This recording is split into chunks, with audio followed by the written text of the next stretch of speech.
그가 내 앞에 나타났을 때 그가 누군지 난 짐작할 수 있었다. 얼마 전 인적이 드문 골목길에서 발견한 한 남자의 시체. 그 남자를 죽인 범인이 틀림없었다. 경찰들이 범인을 잡기 위해 열심히 움직이고 있었지만 그가 먼저 날 찾아낸 것이다. 너무 겁먹지 마.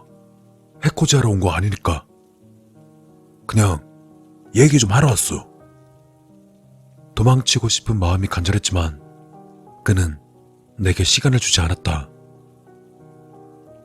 일단 조용한 데로 가자고. 요 앞에 내가 자주 가는 술집이 있어.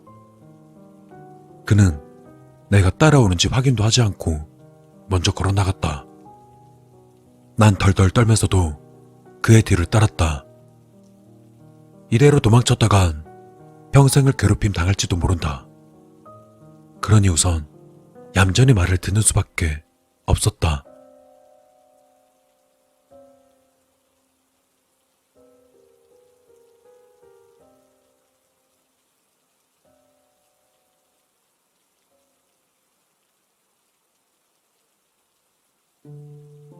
장덕수, 내 이름이야. 나이는 대충 40이 조금 넘겼으니 그렇게만 알고. 넌 소개할 필요 없어. 관심도 없고 기억하고 싶지도 않으니까. 그렇게 입을 연 남자는 의외의 말을 쏟아냈다. 내가 누군지는 대충 알겠지? 그래, 네가 참 운도 없이 봤었던 그 시체를 만든 사람이 바로 나야. 그렇다고 내가 널 공갈 협박하려고 부른 건 아니고 그냥 가르침을 주기 위해서? 봐, 넌 사람이 죽은 걸 봤어. 그렇지. 그냥 잔인한 살해 현장을 목격했다 생각할 때지. 너는 날 이유 없이 사람을 죽이는 미친놈으로 생각할 거야. 그렇지 않아? 차마 대답하지 못하고 웅얼거리기만 했지만 그의 말은 전부 사실이었다. 시체를 발견하자마자 경찰에 신고했고 경찰은 최근 들어 자주 발생하고 있는 연쇄 살인사건과 관계가 있을 거라 말했다. 범행 대상은 남녀노소 구분이 없었으며 장소 역시 한정되어 있지 않았다. 때문에 미치광이 살인마가 묻지마 살인을 벌이고 있는 거라 생각한 터였다. 그런데 말이야, 난 미친 게 아니야. 무작정 아무 사람이나 죽이는 것도 아니고. 얼핏 이상하게 들리겠지만 사실이 그래. 난 말이지, 죄 지은 자를 처단하고 있을 뿐이야. 이상했다. 내가 알기로 피해자들은 모두 무고한 사람들이었다. 오히려 선행으로 잘 알려진 사람들도 섞여 있었다. 이해가 가지 않았기 때문에 나도 모르게 그에게 물었다. 죄 지은 자라면 그 사람들이 다 범죄자란 말씀이신가요? 내 말에 그는 미묘한 표정으로 고민하다가 고개를 저었다. 그러니까 그 말이 맞긴 하는데 이게 조금 틀려. 그걸 설명하려면 좀 길어지는데. 자, 봐. 그 사람들은 큰 죄를 졌어. 아주 죽어 마땅할 정도로 중대를 지은 놈들이지. 근데 그게 지금은 아니고 아주 옛날. 그러니까 전생에 대역죄인이었다 이 말이야. 당혹스러웠다. 전생에 죄를 지은 자를 처벌한 것이라니. 내가 멍한 표정을 지어보는 것에도 아랑곳하지 않고 남자는 말을 이었다. 난 말이야, 딱 하고 보면 알 수가 있어. 이놈이 전생에 어떤 짓거리를 벌였는지 느낌이 딱 온다 이 말씀이야. 이러니 내가 도저히 참을 수가 없는 거지. 전생에 그런 끔찍한 짓거리를 해놓고 현생에서 그렇게 해실거리면서 사는 게 도저히 용서가 안 된단 거야. 그러니 어째야겠어. 싹 찾아내서 머리통을 바스러 때려놔야지. 처음 죽인 놈은 아주 악독한 놈이었어. 재미삼아 사람 가지고 놀다 죽이고 가둬두고, 또 어떤 놈은 사람 고기 즐겨먹는 놈이었어. 애들만 골라 죽인 놈. 힘없는 노인들만 잡아서 괴롭히던 놈. 아주 그냥 짐승만도 못한 새끼들이야. 터무니없는 개변에 난 겁먹었던 것도 잊어버리고는 그에게 따지고 들었다. 전생이라니 그딴 말도 안 되는 이유로 사람을 죽인 겁니까? 언성을 높였다는 사실에 잠시 움찔하는 사이 남자는 웃으며 대답했다. 말도 안 되는 게 아니라니까. 잘 들어봐. 그놈들 공통점이 뭔지 아나? 착한 짓을 많이 하고 다녔다는 거야. 그게 좀 이상하지 않나? 세상 사람들이 참 멍청한 게 말이야. 착한 짓 하는 사람이 좋은 사람이라는 이상한 편견을 가지고 있어. 봐, 전생에 죄를 지었지. 그럼 어떻게든 용서를 받아야 될 거 아니야. 용서 못 받으면 벌 받을 테니까 지옥에 떨어지든 뭐 거지같이 살든. 그러니까 쉴 새 없이 착한 일 하는 걸 보여줘서 죄를 가볍게 해야지. 난 그게 용서가 안 된다고. 어디 잘못해놓고 대충 봉사활동으로 비빌라 그래. 그런 놈들은 아주 그냥 아작을 내버려야 돼요. 어디서부터 어떻게 반박을 해야 할지 알 수도 없을 정도로 엉망인 논리였다. 하지만 그의 주장은 거기서 끝나지 않았다. 난 전생에 나쁜 짓 한 놈들은 대번에 딱 알 수가 있어. 하는 짓거리를 딱 보면 머릿속에서부터 열불이 쫙 뻗치는 게 이 새끼들을 당장 잡아 죽이지 않고는 못 버티는 그런 느낌이란 게 있다고. 처음엔 이게 또 뭔가 싶었는데 어느 순간 딱 안 거지. 아, 이건 심판을 하라는 게지구나. 전생에 죄를 지어놓고 깨작깨작 살겠다고 발악하는 놈들 다 깨부수라는 게시구나. 알아듣겠어? 난 살인마도 아니고 또라이도 아니야. 성기자고 영웅인 거지. 입을 열고 싶었지만 새삼 확신에 찬 그의 얼굴을 보고는 감히 무어라 반박하지 못하고 다시금 고개를 숙여야 했다. 그래서 결론은 그거야.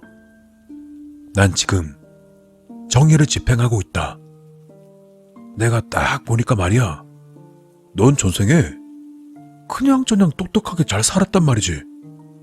지금도 대충 어중이 떠중이로 살고 있는 거 보니까 뭐 신경 쓸 필요도 없고.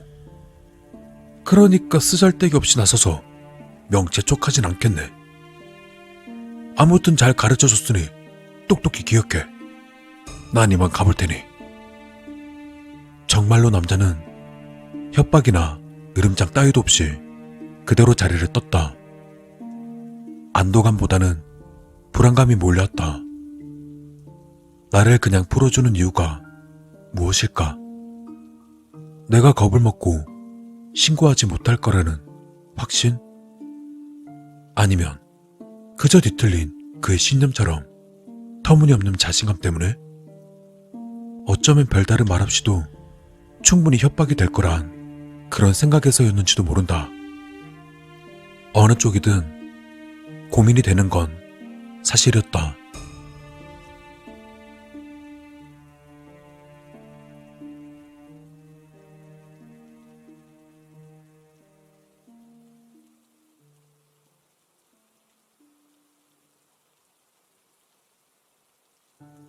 휴대폰을 들었다가 사방을 살피다가 다시 집어넣기를 반복하던 나는 결국 휴대폰을 꺼내 전화를 걸었다.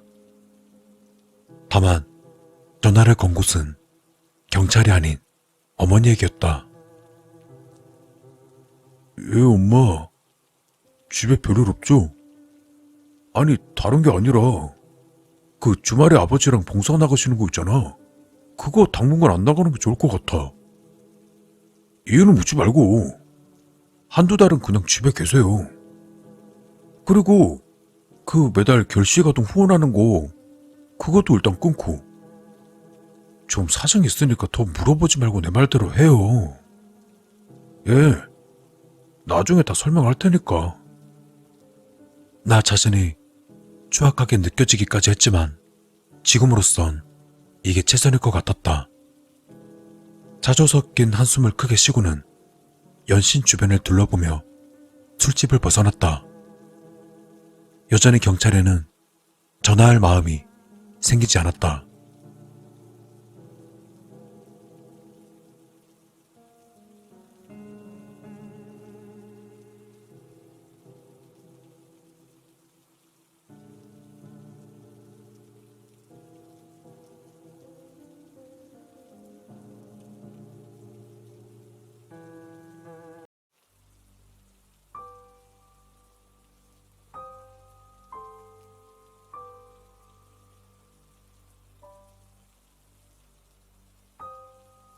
모기는 좋겠다.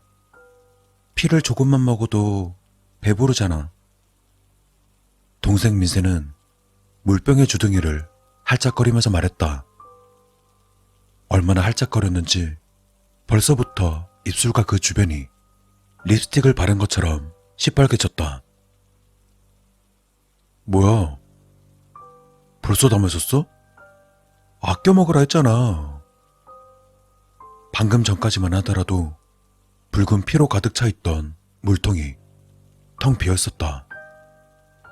그렇게 아껴 마시라고 충고를 했건만 민세 녀석은 벌써 다 마셔버렸다. 원망스러운 마음에 날카로운 눈빛으로 쏘아보지만 철없는 동생 민세는 붉게 물든 치아를 드러내며 해맑게 웃을 뿐이다. 형, 나 좀만 더 주면 안 돼? 어제 준 걸 벌써 다 먹은 거야? 민세가 눈치를 보며 고개를 끄덕였다. 맙소사. 성인 흡혈 인간이 먹어도 3일 정도는 거뜬히 버틸 수 있는 양이었지만 저 어린 녀석이 그 많은 양을 하루 만에 몽땅 마셔버렸다. 어느 흡혈 인간에게도 이런 경우는 없었다. 확실히 이상하다. 아니, 이상해졌다. 엄마 아빠가 말도 없이 사라졌기 때문일까? 내 생각이 맞는지는 모르겠지만 부모님이 사라진 뒤부터 동생의 갈증이 심해졌다. 애정 결핍 때문일까? 정확한 이유는 모르겠지만 문제가 있는 건 확실했다. 형아, 미안해. 하지만 계속 먹지 않으면 이상해질 것 같아. 난 머리를 긁적였다. 민세는 그런 나를 보다가 이내 책상에 놓여있던 내 물통으로 시선을 옮긴다. 난 물통을 들어 올렸다가 다시 내려놨다. 민세의 눈도 내 물통을 따라 올라갔다가 내려갔다. 이거라도 마실래? 응, 마실래. 내가 물통을 건네자 민세는 미친 듯이 들이켰다. 마치 사막에서 며칠 동안 물을 마시지 못한 사람이 오아시스를 들이키듯 미친 듯이 먹어댔다. 체하겠다. 좀 천천히 마셔. 민세는 내 말을 듣지도 않고 한참을 들이켰다. 한눈에 봐도 피를 마시는 것에 대한 집착이 심해 보였다. 민세는 물병에서 입을 떼고는 빨개진 윗입술을 소매로 훔치더니 만족스럽다는 표정을 지었다. 그리고는 고개를 갸우뚱했다. 민세가 내게 물었다. 형 건 맛이 좀 이상해. 응, 아마 민세한테는 이상할 수도 있어. 난 다른 거랑 섞어서 마시거든. 난 몇 달 전부터 물이나 다른 음료들과 섞어서 마시고 있다. 민세가 피를 너무 마시는 덕에 본의 아니게 내가 절약하고 있는 노릇이었다. 처음엔 맛이 별로였지만 지금은 적응돼서 많이 괜찮아졌다. 나는 그냥 피만 먹는 게 맛있는 것 같아. 형은 좀 특이하네. 어린 동생이 그 사실을 알리가 만무했다. 나도 모르게 한숨이 나왔다. 앞으로 더 많이 먹을 텐데. 피를 많이 먹는 동생을 어떻게 감당해야 할지 답이 나오지 않는다. 사라진 엄마 아빠도 연락이 되지 않고 돌아오실 기미조차 보이지 않는다. 경제적으로나 정신적으로나 너무나 힘들었다.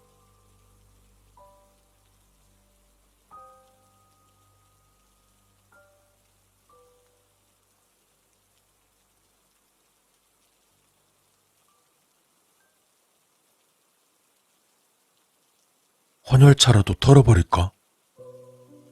무심코 뱉은 말에 종수의 표정이 일그러졌다. 그 정도야? 그 정도로 피가 부족해? 종수는 나와 내 동생의 정체를 알고 있는 유일한 친구였기 때문에 이런 말을 쉽게 꺼낼 수 있었다. 그만큼 종수와 나는 편한 사이고 친한 사이다. 정도가 심해도 너무 심해. 도저히 감당이 안 돼. 예전에 아빠가 구해놓은 피는 거의 다 마셨어. 앞으로가 문제야. 난 어디서 피를 구해야 하는지도 몰라. 엄마 아빠만 있었어도 이런 걱정은 안 하는데. 아직도 연락이 없나 보구나. 그것도 걱정이고 동생도 걱정이야. 걱정거리가 태산이야. 난 복잡한 심장에 머리를 쥐어뜯으며 말했다. 민준이, 넌 괜찮아? 피 아껴 먹으려고 물이랑 섞어 먹잖아. 피 먹고 싶지 않아? 글쎄, 요즘엔 별로 먹고 싶은 생각이 없는데? 몸에도 별로 이상 없고. 피를 섭취하는 양을 줄여도 몸에는 별로 이상이 없었다. 양을 처음 줄이기 시작할 때나 갈증을 느꼈지. 지금은 괜찮아졌다. 내 생각에 금혈은 인간의 금연보다 쉬운 것 같다. 근데 네 동생은 왜 그러냐? 이러다가 네 동생 다른 사람들 피 빨아먹는 거 아니야? 막 괴물처럼 이상하게 변해가지고. 종수의 말은 영화에서나 가능한 이야기다. 우리 흡혈 인간들은 굳이 인간의 피만을 고집해서 먹을 필요가 없다. 동물의 피를 마셔도 전혀 지장 없다. 그리고 우린 변신 같은 거 할 줄 모른다. 인간을 압도하는 무지막지한 계력도 신비한 마력도 없다. 내가 지금 이 자리에서 종수를 이빨로 물어뜯어도 종수는 흡혈 인간이 되지 않는다. 그저 종수의 목에 이빨 자국이 생기고 나만 미친놈 취급받을 뿐이다. 그렇다.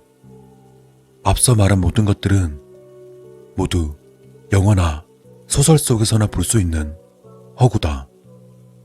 실제 흡혈 인간은 매일 일정량의 피를 섭취해야 할 뿐이지 그 외에는 인간과 다를 바가 없다. 그러고 보면 인간들의 상상은 참 풍부한 것 같다. 그들은 우리들에게 짐승같이 날카로운 송곳니와 박쥐의 날개를 달아줬다. 몸에 좋은 마늘도 못 먹게 하고 십자가를 이용해 종교의 자유도 빼앗아갔다. 참고로 나는 밥을 먹을 때 은수저를 쓴다. 어쨌든 그런 인간들의 공포를 자극시키는 상상 때문에 괜히 흡혈 인간들만 이렇게 조용히 살아가고 있다. 그나저나 정말 피가 다 떨어졌을 때는 어떻게 하냐? 산에 가서 사냥이라도 해야 되는 거 아니야? 피를 안 먹으면 어떻게 되는지는 알고 있어? 그건 나도 몰라. 우리 흡혈인간에 있어서 금혈은 금기사항이거든. 피에 대한 갈증은 꼭 해소해줘야 된다고 들었어. 실제로도 그렇게 해야만 하고. 그럼 너는? 조금 먹는데도 아무 문제 없잖아. 개인차겠지 뭐. 나도 피는 섭취하고 있잖아. 본의 아니게 양을 줄여서 그렇지. 너도 참 힘들겠다. 내가 뭐 도와줄 건 없어? 나중에 사냥해야 될 경우가 생기면 꼭 도와줘. 알았어. 내가 꼭 도와줄게. 종수가 눈을 크게 뜨고 고개를 끄덕인다. 그 모습이 그다지 신뢰가 가질 않지만 그래도 이렇게 고민을 털어놓으니 마음이 한결 가벼워졌다.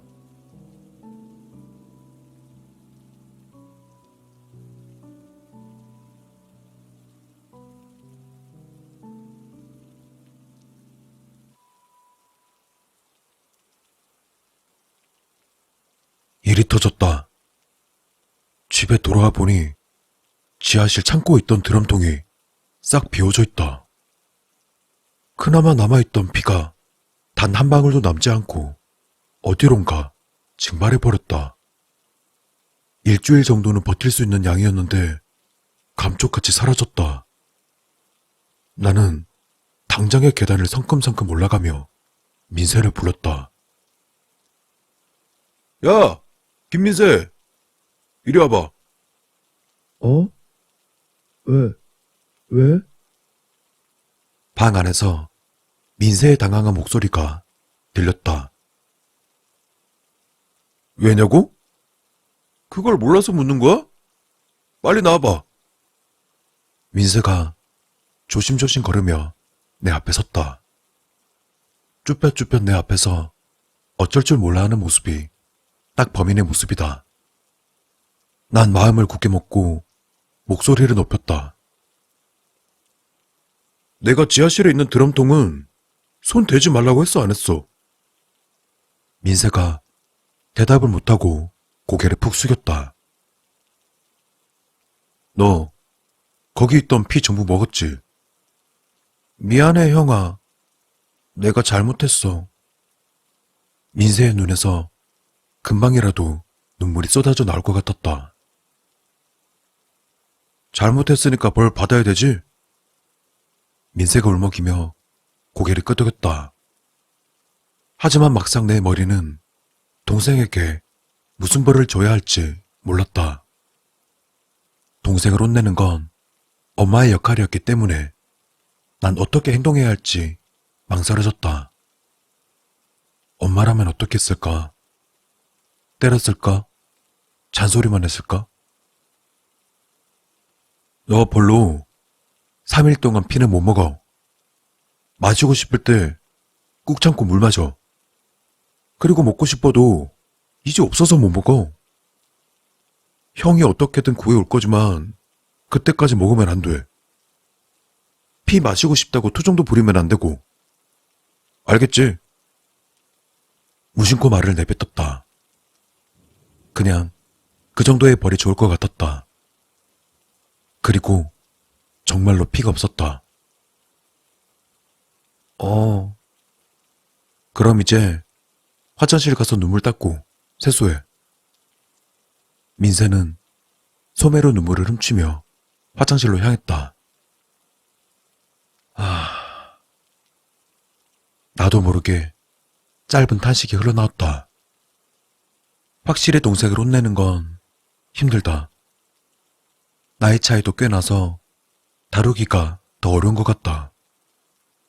그나저나 정말 사냥을 해야 하는 건가? 아니면 헌혈차를 테러할까? 답답한 상황에 별의별 생각이 다 떠올랐다.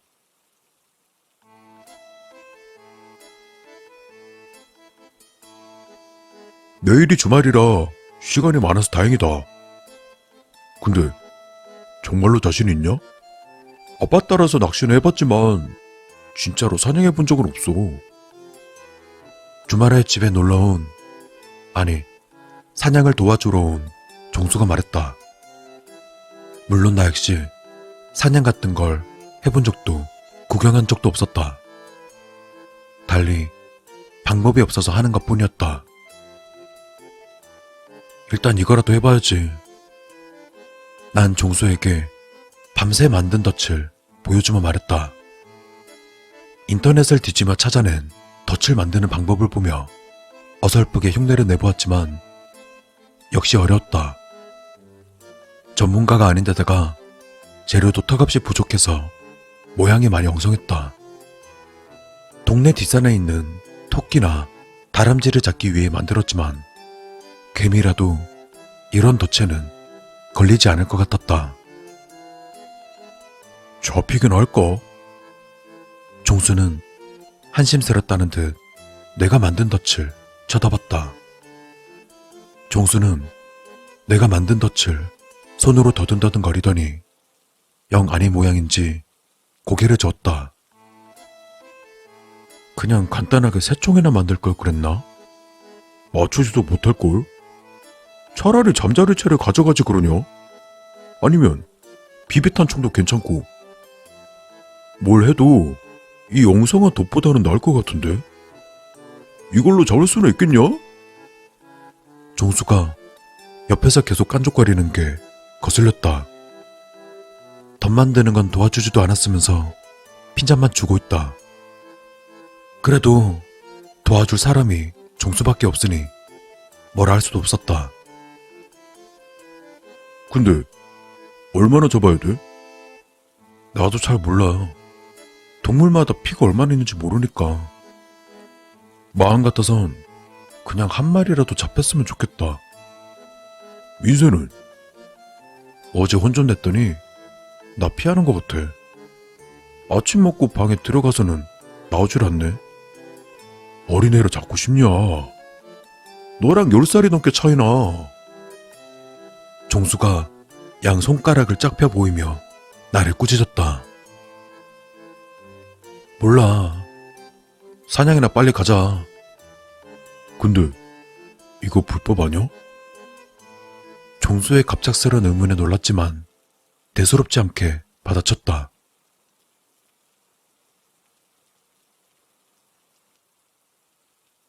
사냥하러 나가서 괜히 허무막했다. 날이 저물도록 쥐새끼 한 마리 잡지 못한 누리는 투덜거리며 산길을 내려왔다. 애시당초 종수랑 같이 움직이는 게 아니었다. 덫이 이 모양이니까 잡지를 못하지. 안 그래도 짜증나는데 종수가 자꾸 시비를 걸었다. 너도 도와준다면서 한 건 하나도 없잖아. 그런 잔소리는 도와주고 나서 하라고. 더 들이줘봐. 내가 한번 설치해볼게. 됐어. 내가 거절하자 종수는 내가 들고 있던 덫을 두 손으로 덥석 잡아당겼다. 아, 놓으라고. 내가 한 건 그저 종수를 뿌리치기 위해 살짝 팔을 휘두른 것 뿐이었다. 물론 종수가 짜증나게 해서 기분은 상했었지만 종수를 어떻게 하기 위한 악이라고는 눈꼽만큼도 없었다. 하지만 종수는 내가 슬쩍 휘두른 팔에 맞고는 산길 아래로 털썩하고 떨어졌다. 종수야! 내려가서 종수를 불러봤지만 종수는 움직이지 않았다. 주변에 도움을 청하려 했지만 인적이 아주 드문 산이라 아무도 없었다. 그때 내 추악한 두 눈동자에 그것이 보였다. 종수의 머리에서부터 흘러내리는 끈적거리며 붉은 액체가 아주 달콤할 것 같은 피.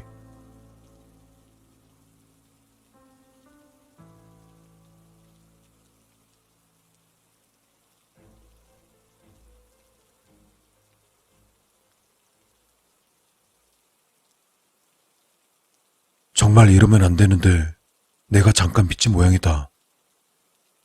의식이 없더라도 당장 병원에 데려갔어야 하는 건데. 근데 종수는 지금 우리 집 지하실에 놓여있다.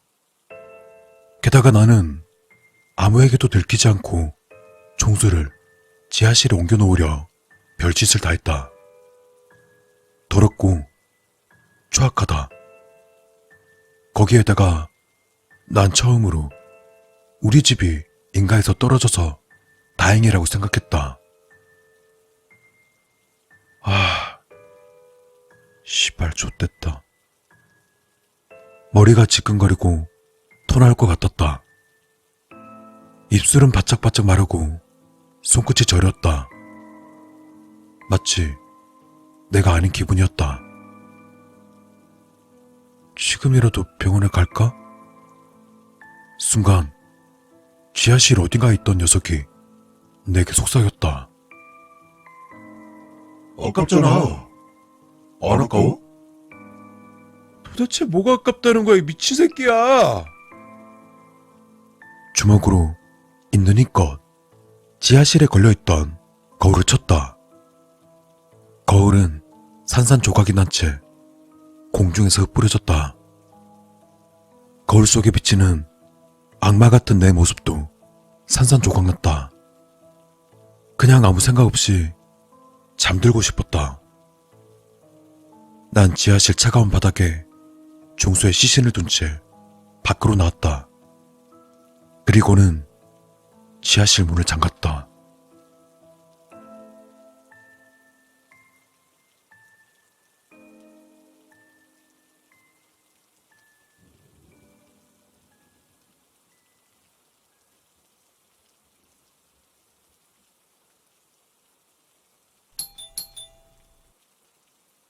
한참 골아 떨어져 있는데 현관 벨소리가 울렸다.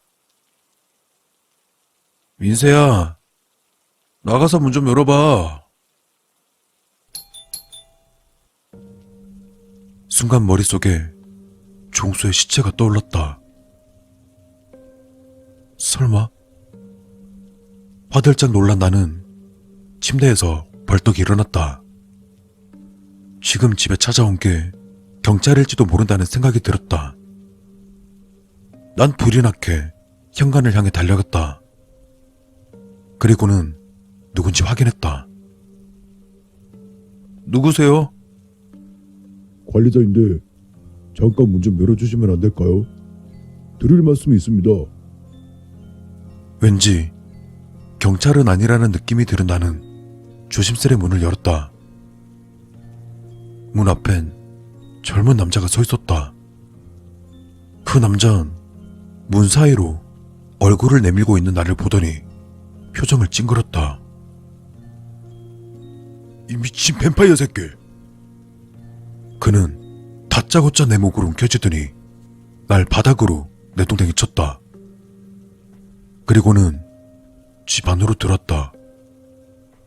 너무나 놀랐다. 무엇보다 그가 내 정체를 알고 있었다. 누구야 당신? 정체가 뭐야? 내가 묻자 그가 고개를 까딱거리며 말했다. 말했잖아, 관리자. 그러는 너 뭐야? 도대체 무슨 짓을 하고 있는 거야? 그는 넘어져 있는 날 이렇게 세우더니 지하실로 곧장 끌고 갔다.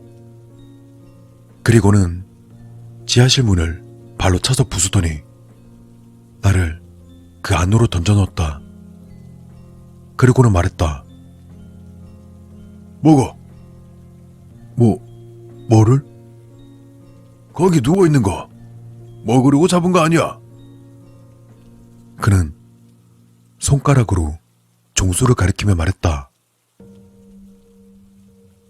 무슨 소리야? 먹으려고 잡다니. 그러자 그가 코웃음 치며 말했다. 그럼 어제 병원으로 안 가고 왜 여기 둔 거야? 혼자서 몰래 먹으려고 가져온 거 아니야? 이번 일은 봐줄 테니까 빨리 그놈 피를 먹기나 해. 나 역시 네가 네 부모처럼 인간들에게 탄로나면 곤란해지니까 뭐해? 안 먹고. 더 늦기 전에 빨리 먹어. 그가 당최 무슨 소리를 하는지 알 수가 없었다. 부모님이 탈로나? 그리고 늦기 전에라니? 너 근기를 깬 지 얼마나 된 거야? 무슨 소리야? 뭐야? 모르는 거야? 자, 이걸로 네 얼굴을 좀 보라고. 그는 내게 거울을 던져줬다. 거울을 받아든 나는 거울을 보고 소스라치게 놀랐다. 맹수처럼 날카로운 송곳니와 붉은 눈동자, 핏기 없는 창백한 얼굴. 내 모습은 영화에서나 보던 뱀파이어의 모습처럼 변해 있었다. 어서 피를 먹어. 더 이상 변하고 싶지 않으면. 싫어. 내가 먹여주길 바래. 그는 품에서 칼을 꺼내 종소의 복부를 뜯어냈다. 그러자 피가 꿀럭꿀럭 나왔다. 그는 그런 피를 한 주먹 쥐더니 내 입에 억지로 밀어넣었다. 그러자 온몸에서 짜릿한 전율이 흘렀다. 이깔을 타고 흐르는 종소의 피를 손으로 훔쳐내 다시 입으로 밀어넣었다. 전에는 느끼지 못했던 환상적인 맛이었다. 회복이 빠른 체질인가 보네. 효과가 바로 나타나는걸. 그가 내 모습을 보며 중얼거렸다. 다시 거울을 보자 조금씩 내 모습이 다시 인간처럼 변하고 있었다. 이제 알겠지? 뱀파이어들이 피를 먹는 이유. 인간처럼 살기 위해서 먹을 수밖에 없는 거야. 안 먹으면 변해버리거든. 정신도 육체도. 그나저나 이 시체는 내가... 으악! 그가 말을 하던 중에 갑자기 비명을 내지르며 쓰러졌다. 그의 뒤에서 무언가가 그의 복부를 간통해 튀어나와 있었다. 손이었는데 인간의 손으로 보이지 않았다. 그가 무릎을 꿇고 부석 쓰러지며 그의 뒤에 있던 것에 정체가 드러났다. 그것은 정말 괴물이라는 표현이 딱 맞는 생명체였다. 순간 그 괴물이 겁에 질린 나를 보며 중얼거렸다. 형, 혼자 뭐 먹고 있어?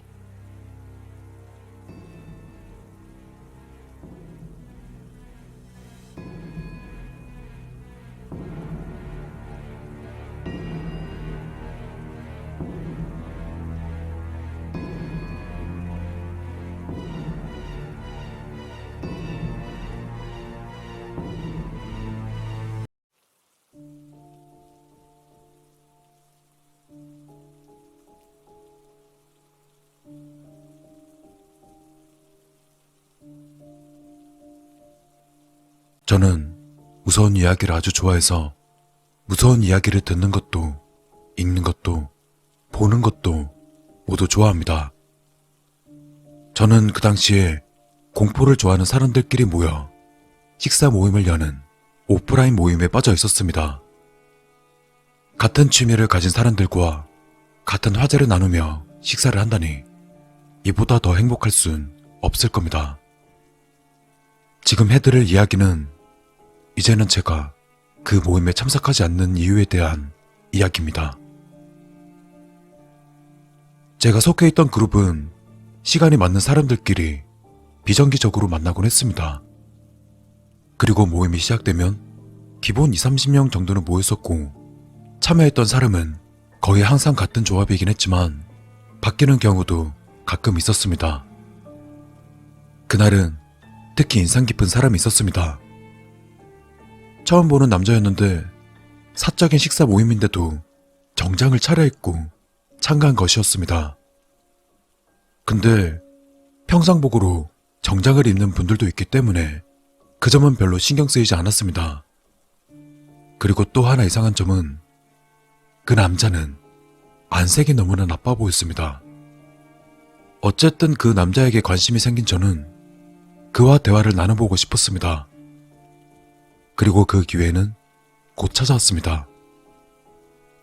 식사 모임이 시작되자 그 남자가 제 옆으로 다가온 것입니다. 전 말을 걸어보았습니다. 반갑습니다. 저는 제이라고 합니다. 제이? 이름이 특이하시네요. 아, 본명이 아니라 모임에서 사용하는 닉네임이에요. 닉네임이 어떻게 되세요? 닉네임이요? 아, 저는 그런 게 없어서요. 본명인 K라고 불러주세요. 그룹 사람도 아닌데 여긴 왜 온 걸까?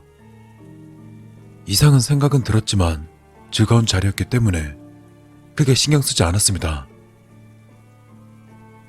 K씨, 그런데 왜 정장을 입고 있으신가요? 회사 일 마치고 바로 오신 거죠? 얘기하자면 조금 긴데요. 한번 들어보시겠습니까? 남자는 그런 말을 꺼낸 뒤 이야기를 시작했습니다.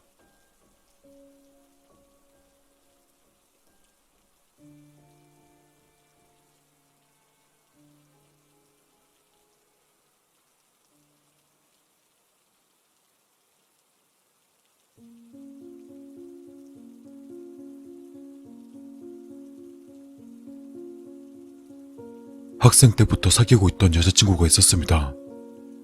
이런 말하기 부끄럽지만 정말 멋진 여자였어요. 이름은 M이라고 하는데 누구에게나 친절한 데다 얼굴도 예쁘고 특히 웃는 모습이 참 예뻤었죠. 누구나 웃는 얼굴을 보면 힘이 나겠지만 그녀는 특별했습니다. 그녀의 인기는 상당했기 때문에 분명 그런 생각을 하던 게 저 혼자는 아닐 겁니다. 또 저희 관계는 사회에 나가서도 계속되었고 서로 결혼에 대해서 의식하기 시작했습니다. 그렇던 어느 날이었죠. 저희 둘 다 영화 감상에 취미여서 그날도 화제가 된 영화를 보러 갔었습니다. 영화관은 큰 건물 3층에 있어서 엘리베이터를 타고 올라갔습니다. 젊은 사람이 계단으로 좀 올라갔지 라고도 말하겠죠. 헌데 정말로 진짜 계단으로 갔어야 했는데 엘리베이터에는 저희 2명과 남자 1명이 동시에 탔습니다. 그런데 여기서 이상한 일이 일어나기 시작합니다. 저와 M 사이에 그 남자가 억지로 끼어들더니 절 옆으로 밀치면서 비집고 들어오는 겁니다. 라고 황당하던 찰나에 그 남자가 M에게 말을 걸었습니다. 오랜만이야, M. 나 기억나? 갑작스러운 상황에 혼란스러웠지만 M은 저보다 더 당황한 것 같았습니다. 무료도 아니죠. 이런 비정상적인 상황에서. 그러더니 남자는 자기 마음대로 이야기를 이어갔습니다. 아, 괜찮아. 나만 기억한다는 건 그만큼 좋아하는 마음이 있다는 뜻이겠지. 난 S야. 너랑 어린이집부터 중학교까지 같이 다녔어. S라는 이름을 듣고 얼마 안 있다가 M은 그가 기억이 났던 것 같습니다. 그래도 여전히 이 상황에 대한 설명이 되진 않았죠. M이 대답했습니다. S, 기억하고 있긴 한데 뭐야? S라는 남자는 황당한 말을 내뱉었습니다. M, 널 데리러 왔어. 우리 결혼하자. 여기서 저는 폭발했습니다. 그리고 저는 S의 멱살을 잡고 따졌습니다. 그러자 S가 말하길. 너야말로 뭐냐? M을 좋아한 건 내가 먼저라고. 너는 내 뒤야. 그러니까 내가 이겼어. 그 말을 듣고도 이해가 안 됐습니다. 그러다 결국 그를 상대해봐야 소용없다고 생각했습니다. 저는 M의 팔목을 잡고서 엘리베이터에서 내려 그 자리를 떠났습니다. S라는 남자는 우리가 떠날 때까지도 짓거리고 있었습니다. 도저히 영화를 볼 기분이 아니었던 저희는 차를 타고 돌아가며 이야기를 나눴습니다. 도대체 저 남자 뭐야? S야. S의 말대로 오랫동안 알고 있던 사람. 근데 그건 우연히 그렇게 된 거고 조용하고 존재감 없는 사람이라 나랑은 아무 연관도 없었어. M은 떨고 있었습니다. 당분간 S라는 남자를 조심해야겠다는 생각이 들었습니다. 그리고 다음날 평소처럼 M과 함께 서로를 격려하며 출근했습니다. 그러다 회사에 막 도착하려고 할 때 M으로부터 전화가 왔습니다. K, 도와줘. S가 우리 회사에 있어. 안 좋은 예감이 들긴 했습니다. 그런데 이렇게 갑자기 일이 터질 줄은 몰랐었죠. 어제 그런 일이 있고 나서 바로 다음날의 말이죠. 회사 바로 앞에서 전 M에게 달려갔습니다. 그리고 근처 편의점에서 M을 만나기로 했습니다. 헌데 M의 얼굴이 새파랗게 질려 있어서 마음이 아팠습니다. S는 어딨어? S는 M의 회사 근처로 몰래 숨어있는 듯 보였습니다. 그러다 M의 회사 바로 앞까지 가봤더니 정말로 S가 있었습니다. 그를 보자마자 화를 주체할 수 없어 소리 질렀습니다. 출퇴근 시간에 화를 내며 고함을 지르자 지나가던 사람들이 모두 절 쳐다보았습니다. 하지만 그런 것에 신경 쓸 겨를이 없었습니다. S는 말했습니다. 말했잖아. M을 데려간다고. 나는 M을 좋아해. 너보다 훨씬 전부터 좋아했고 계속 지켜봤어. 이제 M은 내 거야. 전 더는 참지 못하고 그에게 주먹을 날렸습니다. 스스로가 무슨 짓을 했는지 모를 정도로 전 흥분 상태였습니다. 그러다 저는 주변 사람들에게 제지당했고 경찰에 출동했습니다. 엄중히 주의만 받고 어떻게든 수습되었습니다만 그날 저와 M은 그대로 회사를 쉬었습니다. S는 떠나려는 순간 또 말했습니다. 데리러 갈게. 저희는 제정신이 아닌 놈과 얽혀버렸다는 사실에 벌벌 떨었습니다. 하지만 그 뒤로도 S는 M의 주변을 쫓아다녔습니다. 평화란 한순간에 끝나는 법이죠. 헌데 S 녀석은 M 앞에 나타나지만 전혀 말을 걸지 않습니다. 그냥 모습을 비출 뿐. 전 그 점이 몹시 불쾌했습니다. 실제로 그런 일이 일어나면 큰일이긴 하지만 실제로 상해를 입거나 해야지만 경찰이 움직여줍니다. 지금 상황에선 우연히 거기 있었을 뿐이라고 변명할 수 있기 때문에 범죄로 기소되진 않을 겁니다.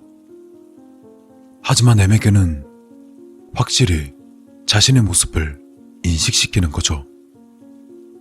어디를 가도 S가 나타나니까 M은 집에 틀어박힌 채 노이로제 정상을 보였습니다. 또 얼굴에선 미소가 완전히 사라졌고요. 집 안으로 숨어도 S의 공격은 멈추지 않았습니다. M의 전화번호를 어디서 알았는지 틈만 나면 전화가 걸려왔습니다. 물론 착신 거부 등의 조치를 취하지만 S 녀석은 말도 안 되게 많은 전화번호를 가지고 있었죠. 하나를 차단하면 다시 다른 번호로 전화가 걸려옵니다. 끝이 없어요. 결국 M의 휴대폰은 해지하기로 했습니다. 그리고 이제 괜찮을 줄 알았는데 이번엔 M의 집으로 우편물이 도착하게 되었습니다. S의 뜨거운 러브레터와 함께 매일매일 M의 어릴 적 사진들이 도착합니다. 그 중엔 가족들만 소장하고 있던 어린 시절의 사진들도 있었고 시계는 제각각이지만 도탈한 것 같은 사진까지 있었습니다. 게다가 11장. M의 생일이 11월이거든요. M은 눈에 띄게 피폐해졌습니다. 집 밖으로 나가지 못해 회사도 그만두었고 매달리고 화풀이하는 것도 저 혼자뿐이었습니다. 사랑하는 사이라고는 해도 아주 괴로운 관계가 되었습니다. 그리고 이건 여담인데 M은 집안에 불행한 사정이 있어서 부모도 형제도 없습니다. 그때의 저는 S의 집요한 모습에 감탄할 지경이었습니다. 그 사진도 정말 M을 오랫동안 계속 좋아하지 않았다면 갖고 있지 않았겠죠. 심지어 M에 대한 제 사랑은 별거 아닐지도 모른다는 생각까지 들었습니다. 그러다 끝내 궁지에 몰린 저희는 큰맘 먹고 S를 찾아가 보기로 결심했습니다. 하지만 S는 아무리 찾아봐도 종적조차 찾을 수 없었습니다. 친구라고 할 만한 사람도 한 명도 없고 회사에 다녔던 기록도 없었습니다. 운동이나 공부도 평범했고 M의 동급생마저 존재감이 희미해서 기억도 안 나고 잘 모른다고 하는 상황. S의 부모님은 큰 집에 사는 자산가였습니다. 또 그는 삼형제 중 둘째였다고 하는데 부모님 댁을 찾아가도 그런 애 몰라요 라고 우기며 상대도 해주지 않았습니다.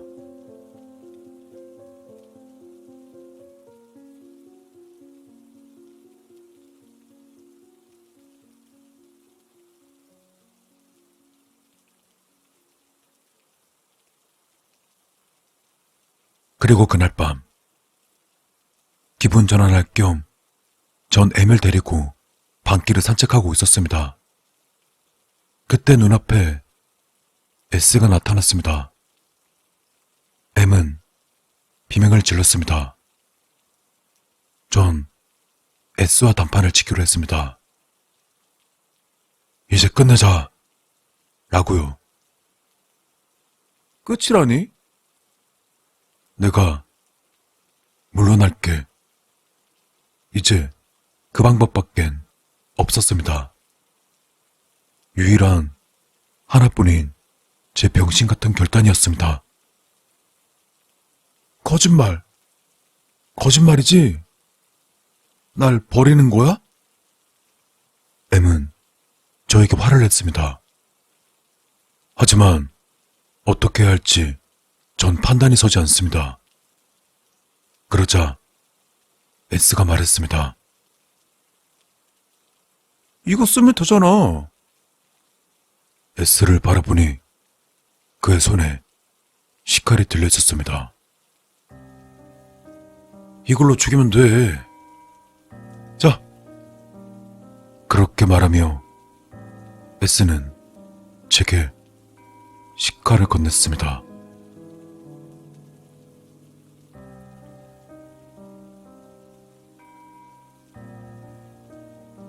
S는 구급차에 실려갔지만 그대로 사망했습니다.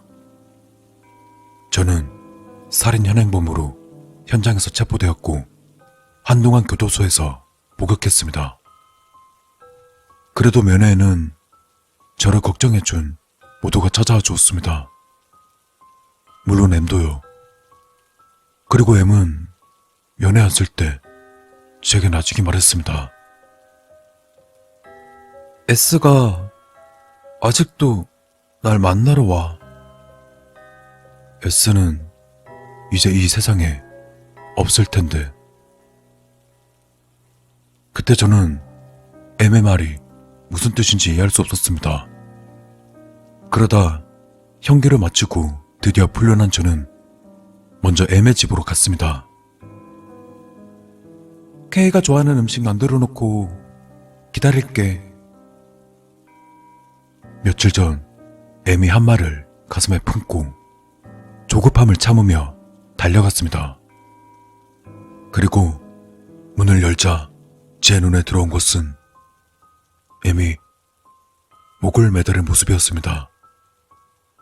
테이블 위에 차가워진 생선구이와 M이 쓴 편지가 놓여 있었습니다.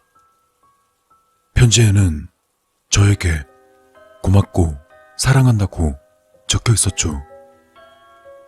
그리고 S가 귀신이 되어 자꾸 나타난다며 아직 끝나지 않았다고 적어 놓았죠. 그리고 심하게 실망한 저는 건물 옥상에서 몸을 던졌습니다.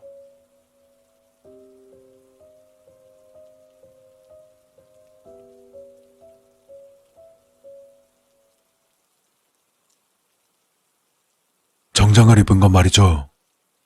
언젠가 M을 다시 만났을 때 바로 프로포즈 할 수 있도록 준비하는 겁니다. 상당히 오랜 시간 정장을 입은 그 남자의 이야기를 듣고 있었습니다만 이상하게도 아주 잠깐의 순간이었던 것 같은 기분이 들었습니다. 제가 멍하니 있자 정장 입은 남자는 절 곁눈질로 바라보며 그럼 저는 이만 이런 말을 남기고는 가게를 나섰습니다. 왠지 머리가 멍해져 버린 저는 모임이 끝나고 집에 도착할 때까지도 왠지 아른거리는 듯한 느낌에 쌓여 있었습니다. 그리고 다음날 정장을 입었던 그 남자의 이야기를 나누기 위해서 모임 카페에 댓글을 달고 있던 저는 심상치 않은 점을 깨달았습니다. 정장 입은 남자? 그런 사람 있었나요? 제이님, 어제 계속 멍하니 계시고 말 걸어도 대답이 없어서 무서웠어요. 기분이 안 좋으신가 싶어서 다들 신경 쓰시더라고요. 아무도 이 이야기를 듣지 못했을 뿐만 아니라 심지어 정장을 입은 남성조차 보지 못했다는 겁니다. 흔히 무서운 이야기를 하게 되면 귀신이 모인다고들 하는데 정장을 입은 그 남성도 이런 식으로 찾아온 걸까요? 그리고 K씨는 귀신이 되면 MC와 만날 수 있을 거라 생각하고 이리저리 돌아다니고 있는데도 아직 만나지 못했다는 건 MC는 이미 성불한 걸까요? 그게 아니면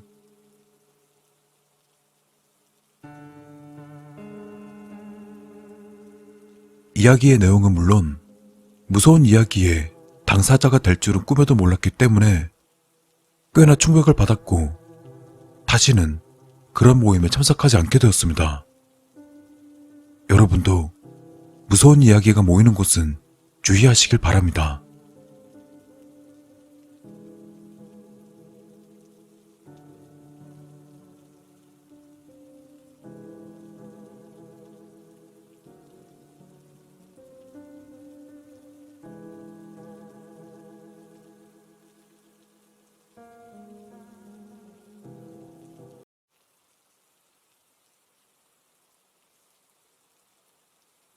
오늘 이야기는 픽션입니다. 오해 없으시길 바랍니다.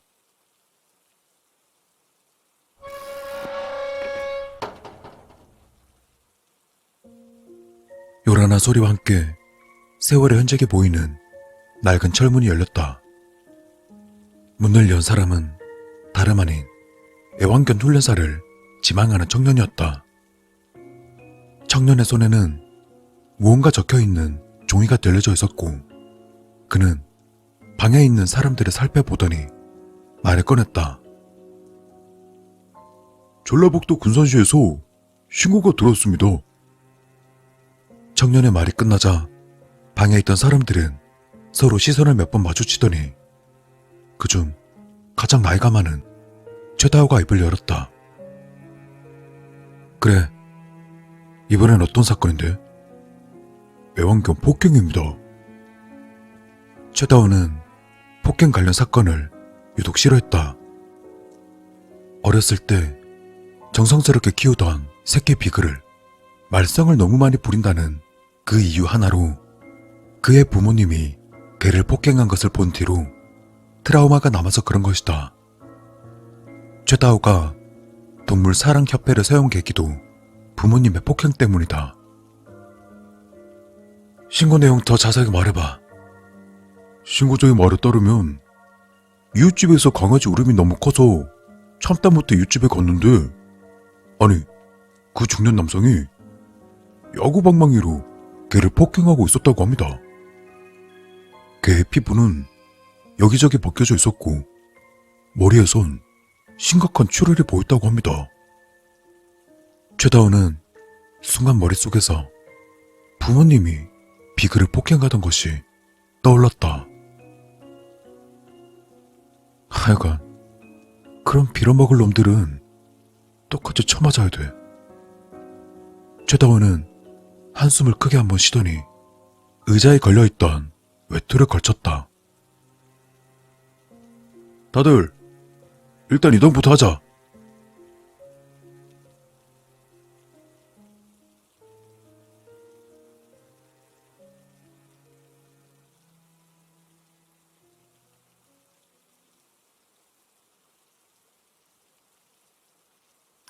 우선 신고자를 찾아갔다.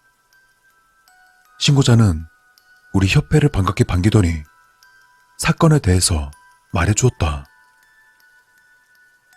저도 정말 놀랐어요. 평소 그럴 분이 아니시거든요. 애완견 폭행은 착한 사람이라도 충동적으로 하기 쉽죠. 최다우는 창문 너머로 보이는 빨간 지붕을 가리키며 말을 이어갔다. 저 집이 그 사건이 일어난 집 맞죠? 네. 오늘은 비명소리가 안 났는데 죽은 건 아닐까 걱정되네요. 죽었으면 정말 의미가 없어진다. 애완견을 죽였다는 증거를 확보하는 것도 어렵고 확보한다 해도 처벌이 불가능할지도 모른다. 난 마음이 조급해져 서둘러 협회 사람들을 이끌고 빨간 지붕의 이웃집으로 향했다. 나는 사건이 일어난 집에 대문을 열었다. 마당에 들어서자 알 수 없는 악취가 내 코를 자극했다. 혹여나 죽은 애완견 시체가 썩는 냄새는 아닌지 불안한 마음이 들었다.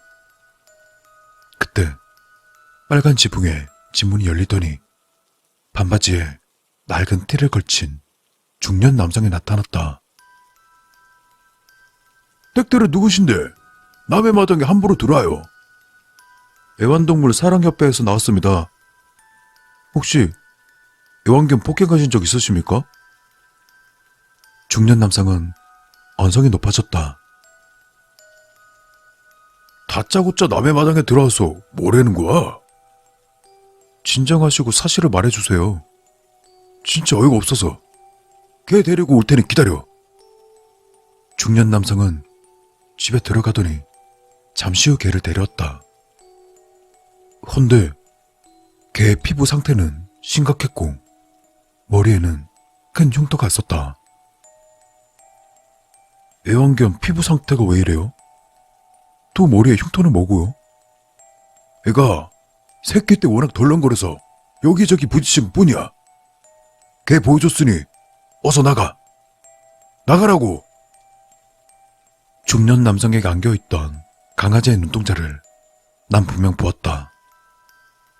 두려움과 공포로 생기는 특유의 촉촉한 눈. 아니요, 이대로는 못 갑니다. 죄송하지만 저희 단체가 애완견을 맡아도 될까요? 내가 뭐가 좋다고 니들한테 개를 줘? 돈 돈 드릴게요. 중년 남성의 얼굴이 순간 차분해졌다. 그래? 데려가. 그럼. 대신 돈은 꼭 주라고. 중년 남성은 강아지를 바닥에 내려놓았다. 난 서둘러 협회에 소속된 의사에게 상태를 보라고 전달했다. 생각보다 심하진 않네요. 며칠간 치료받으면 괜찮아요. 나는 크게 안도했다. 그리고 한편으론 기분이 나쁜 걸 넘어서 매우 더러웠다. 생명을 이렇게 함부로 다뤄도 되는 건가? 돈을 준다는 말에 곧바로 개를 넘긴 그 중년 남성을 마음 같아선 처벌과 주먹을 날려주고 싶었지만 협회의 이미지를 위해서 참았다.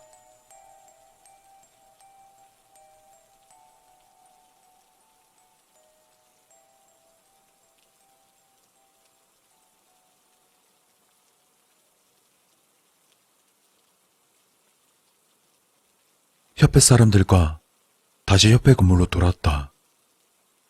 협회 건물에선 다양한 방송사 기자들이 날 반겼다. 최대호 대표님, 이번에 구출한 개의 상태는 어떤가요? 개를 구출하기 위해서 아예 개를 사들인 게 사실인가요?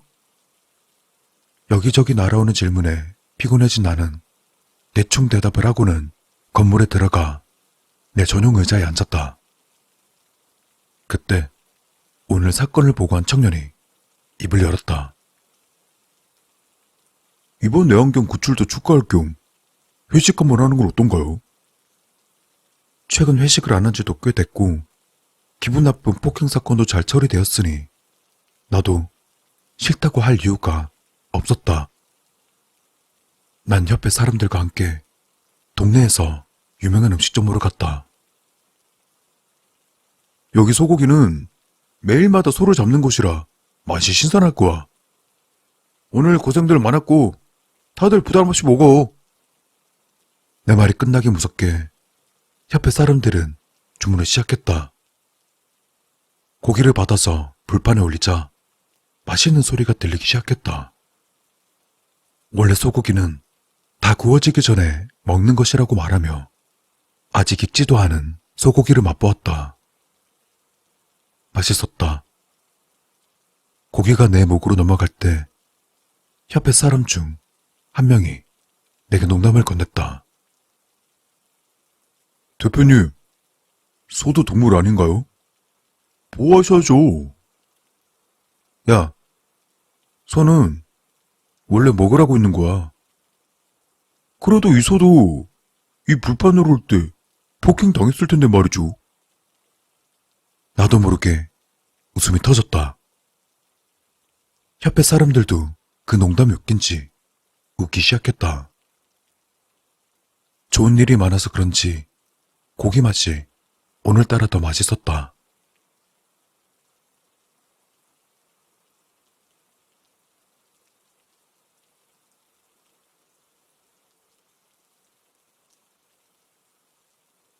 도살꾼의 망치가 소의 머리를 강타한다. 망치를 맞은 소가 괴상한 울음소리를 내기 시작했다. 이 새끼는 뭐가 이리 즐겨? 또다시 도살꾼의 망치가 소의 머리를 내려친다. 소의 눈알은 충격으로 튀어나왔다. 망치를 맞은 소의 얼굴의 상태는 눈알이 튀어나오고 두개골은 충격으로 일그러져 납작했다. 도살꾼은 소의 뒷다리를 잡고 웬 기계 앞으로 다가간다. 기계 내부는 칼날이 가득했다. 도살꾼은 뒷다리를 끌어올려 기계에 올려놨다.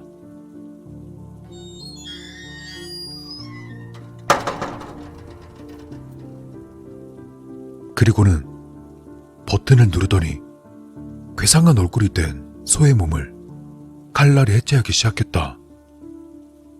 살이 찢기는 소리가 울려댔다. 그리고 5분쯤 지나자 기계의 다른 입구로 나온 건 알 수 없게 변해버린 소의 몸통이었다. 피를 담은 통은 피로 가득 차서 넘치기 직전이었다. 도살꾼은 형체도 알아보기 힘든 소의 몸통들을 트럭에 실어서 음식점으로 향했다. 음식점에 도착한 뒤 이미 충분히 찍힌 소의 몸통을 부위별로 절단했다. 그리고 10분도 채 지나지 않아서 웬 중년 남성과 여러 사람들이 그의 뒤를 따라서 들어왔다. 사람들은 오자마자 주문을 시작했고 도살꾼의 손도 바빠졌다.